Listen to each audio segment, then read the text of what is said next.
Hello everyone, my name is Lighton Phiri and I am from the University of Zambia. I'm going to give a talk titled Factors Influencing Co-Creation of Open Educational Resources Using Learning Object Repositories, and I'm going to give this talk on behalf of my other 4 co-authors. Incidentally, my co-authors were all students who have since graduated. A bit of marketing before I dive into a description of what the study we conducted was all about. I happen to be a founding member of a research group at the University of Zambia we refer to as the DataLab research group, and this research group is loosely composed of faculty, staff, and students, both undergraduate and postgraduate students. We conduct research in 3 broad areas. So we conduct research in the fields of data mining, digital libraries, and technology-enhanced learning, otherwise known as educational technology. We do encourage you to find time and visit our lab website.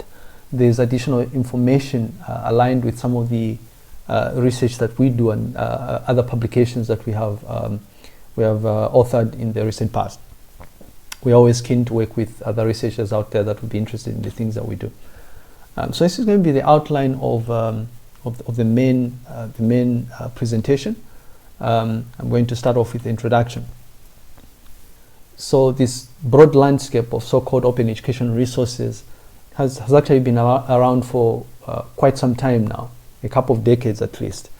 And the United Nations Educational, Scientific and Cultural Organization has a very wonderful definition of what the open education resources are all about, or otherwise known as OERs.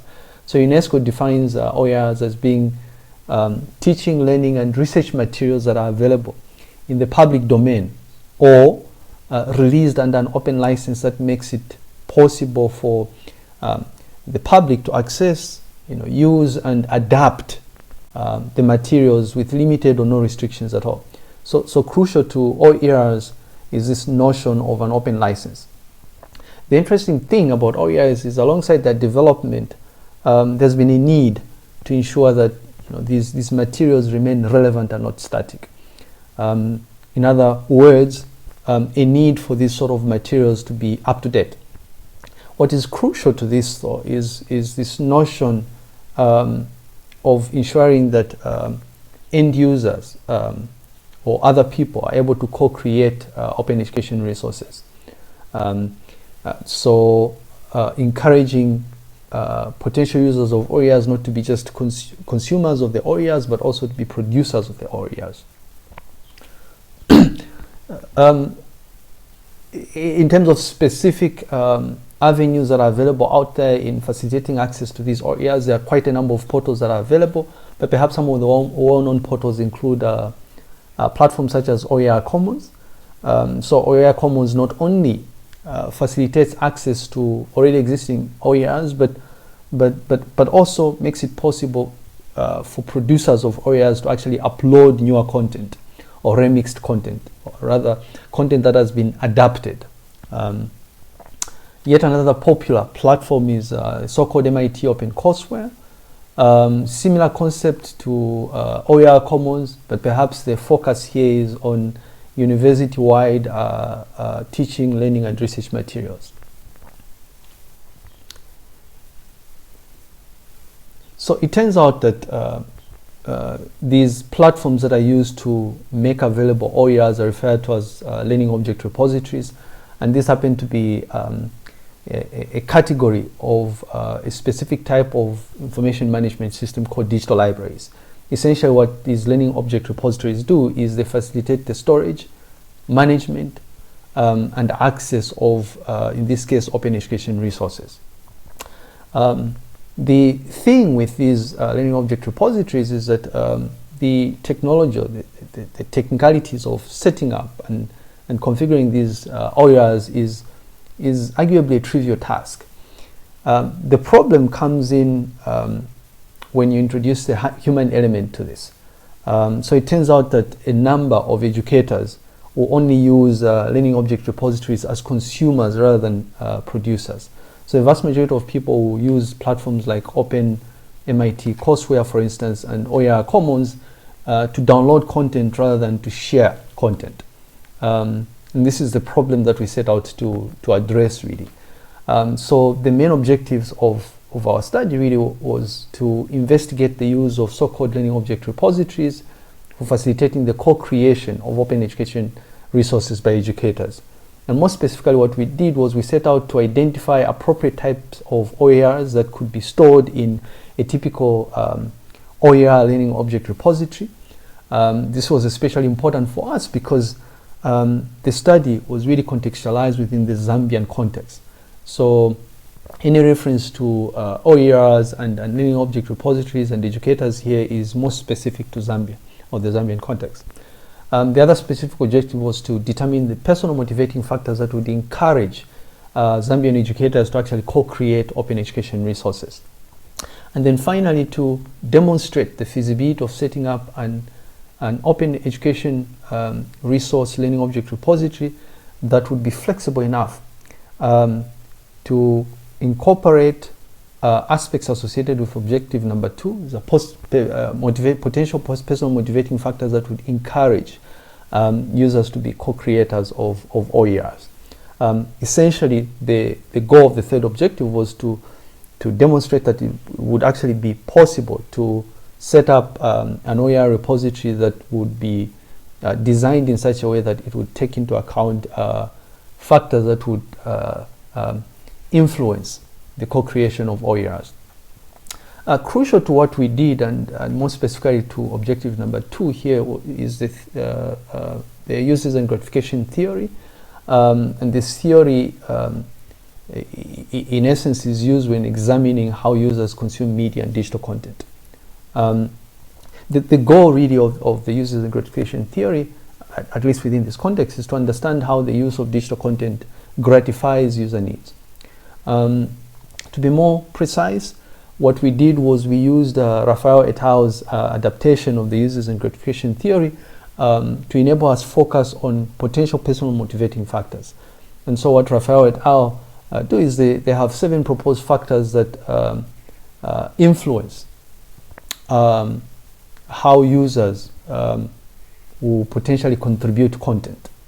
So the 7 factors include perceived reputation, whether or not the goal of the potential contributor to digital content is to have a discussion with other contributors, or whether they perceive the act of contributing content to be more important, whether their goal is to challenge themselves intellectually, or whether they're interested in deriving pleasure from the process of contributing content.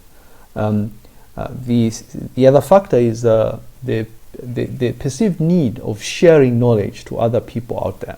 And then finally, whether the reason for contributing content would be in order to learn more about the subject matter. So a total of 7 factors there. In terms of methodology, we used the mixed methods approach.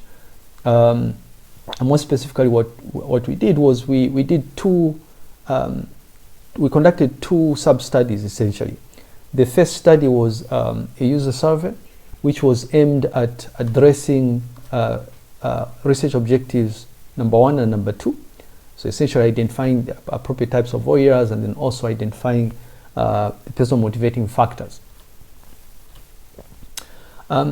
The survey itself was conducted with college / university lecturers, secondary school teachers, and also student teachers.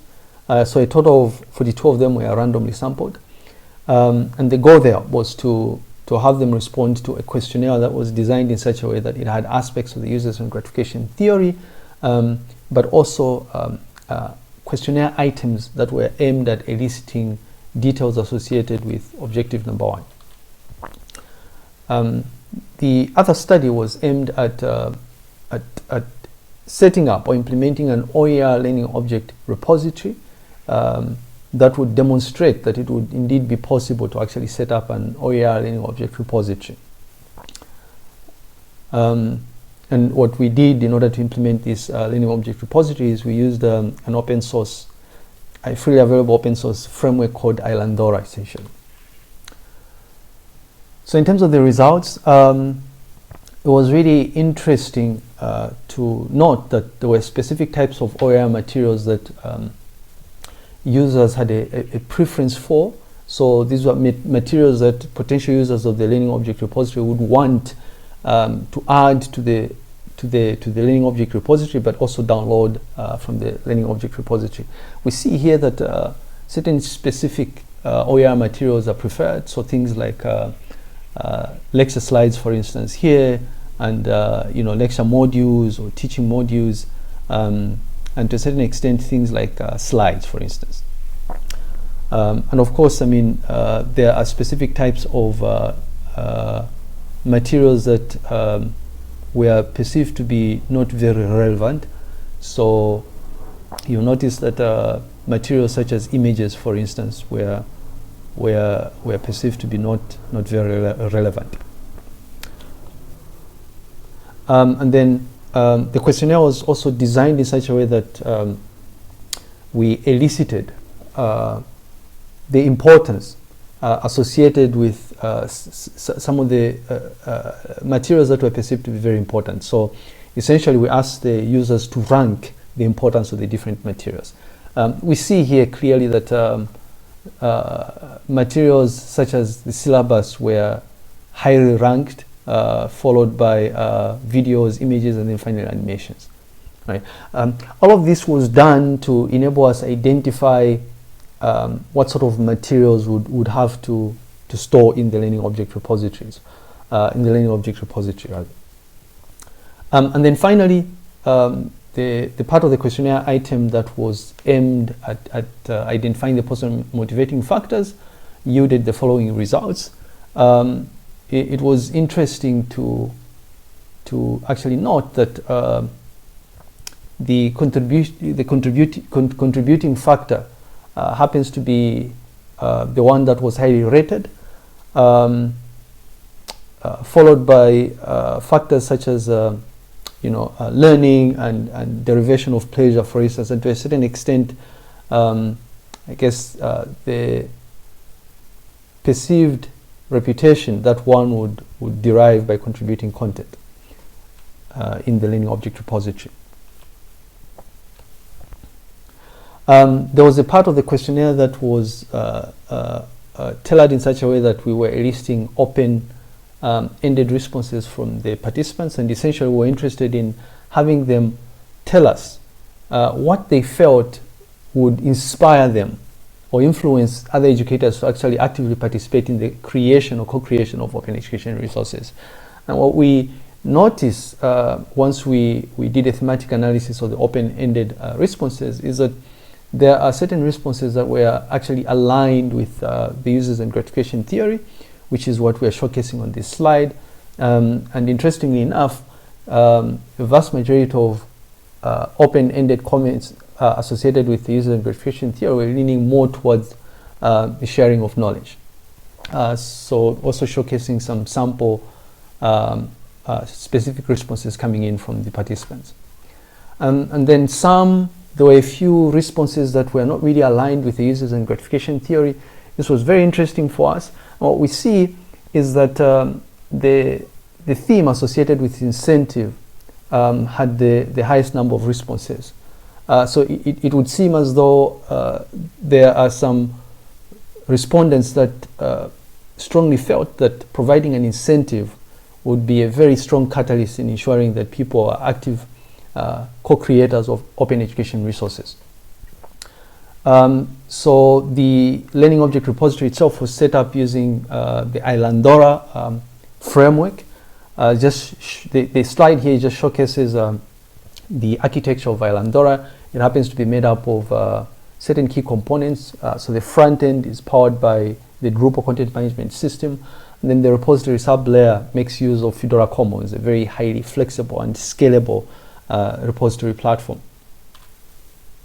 Just a screenshot showcasing the platform that was subsequently deployed.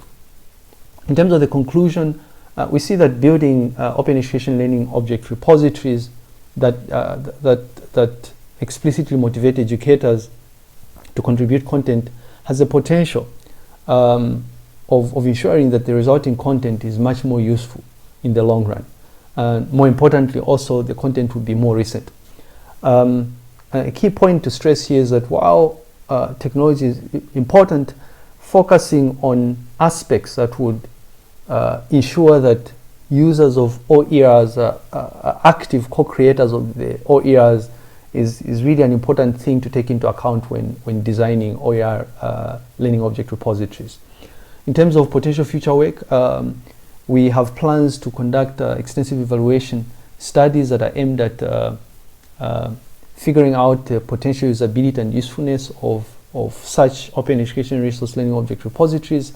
In addition, also conducting effectiveness evaluation studies to try under certain aspects to do with users and gratification theory in this case.